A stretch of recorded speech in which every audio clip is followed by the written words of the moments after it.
இயேசுவுக்கே புகழ். இயேசுவில் பிரியமானவர்களே, இன்று நம் ஆண்டவர் லூக்கா 9ஆம் அதிகாரம் 23ஆம் வசனத்தினூடாக இவ்வாறு நம்மோடு பேசுகின்றார்.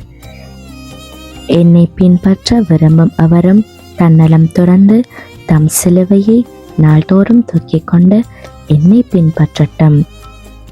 ஆண்டவர் மிகவும் ஆழமான ஒரு வார்த்தையை இன்றைய நாளில் நமக்கு கொடுத்திருக்கிறார். யாராவது என்னை பின்பற்ற விரும்பினால் தன் சுயத்தை மறுத்து தினமும் தன் சிலுவையை எடுத்துக்கொண்டு என்னை பின்பற்றட்டும் என்று ஆண்டவர் நமக்கு அழைப்பு விடுக்கிறார். ஆண்டவர் இந்த வசனத்தினூடாக 3 முக்கியமான அழைப்பை நமக்கு கொடுக்கிறார். முதல்ல, தன் சுயத்தை மறுத்தல்.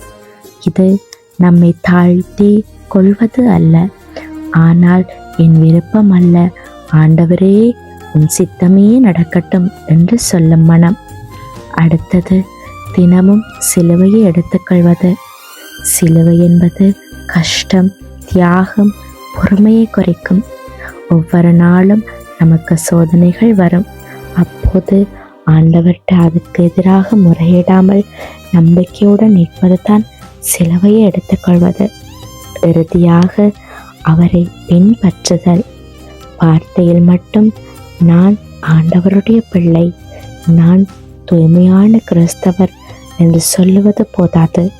நம் வாழ்க்கை, நம் நடத்தை, நம் அன்பு எல்லாம் இயேசுவை பிரதிபலிக்க வேண்டும். சற்று நம் கண்களை மூடி சிந்தித்து பார்ப்போம். உண்மையிலேயே நாம் ஆண்டவரை பின்பற்றுகிறோமா? அல்லது எங்களுடைய சுமைகளை எங்களால் தாங்கிக் கொள்ள முடியாமல் ஆண்டவரை விட்டு தூர போகிறோமா? இன்று நாம் தீர்மானிப்போம். நம் அகந்தையை விடவும், நம் பயத்தை ஒதுக்கவும், நம் சிலுவையை எடுத்துக்கொண்டு இயேசுவை பின்பற்றுவோம். அப்போதுதான் நம் வாழ்க்கையும் அற்புதமாக மாறும். கண்களை மூடி ஆண்டவர்கிட்ட ஜெபம் செய்வோமா? தகப்பனே, நான் தினமும் உம்மை பின்பற்ற வலிமை தாரும். பல நேரங்களில் நான் பலவீனமாகிறேன், என் தீர்மானம் மாறுகிறது. ஆனால் ஆண்டவரே, உம்மை விட்டு பிரியாமல் இருக்க கிருபை தாரும். என் மனதை மாற்றி கோபம் இருக்கிற இடத்தில் அன்பை நிரப்பும். அகந்தை இருக்கிற இடத்தில் தாழ்மையை உண்டாக்கும்.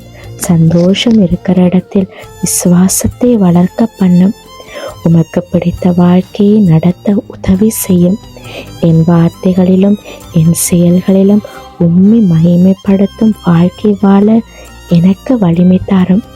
அன்றாடம் எனக்கான சிலுவையை நான் சுமந்து கொண்டு உம்மை பின்பற்றும் சீடனாக சீடத்தியாக வாழ எம்மை மாற்றும்.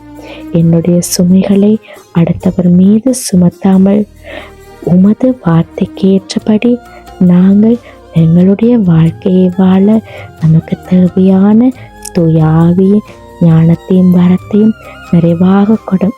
அன்று எங்களுடைய பாவங்களுக்காக நீர் சிலுவை சுமந்தீர். இன்று எம்முடைய பாவங்களை நாங்கள் சுமக்க எங்களுக்கு வரம் தாரும். ஆமேன்.